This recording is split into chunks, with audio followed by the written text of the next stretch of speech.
নমস্কার বন্ধুরা, আমি সুখী বসাক সকলকে জানাই পৌষ পার্বণের অনেক অনেক শুভেচ্ছা ও ভালোবাসা।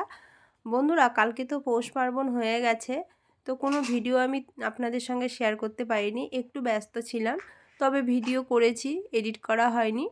তো কালকে কিন্তু এখানে পিঠে ভেজেছিলাম। প্রথমে কিন্তু ঢাকন পিঠে ভেজেছি সাদা, তারপরে কিন্তু লঙ্কা হলুদ দিয়ে ভেজেছি, ওটা একটু ঝাল ঝাল করে। তারপরে এখানে কিন্তু তেল পুয়া ভাজছি। তো কালকে কিন্তু সব পিঠেগুলো খুব সুন্দর ফুলেছে। ঢাকন পিঠে তেল পুয়াগুলো খুব সুন্দর ফুলেছে, খুব সুন্দর নরম হয়েছে। একটা ভেঙে দেখাচ্ছি আমি আপনাদের, তেল পুয়াটা কতটা নরম আর ফুলে কি সুন্দর নরম হয়েছে।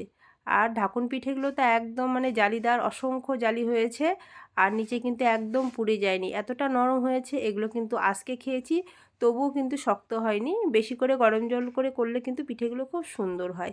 আর সবশেষে করেছিলাম বেগুনি।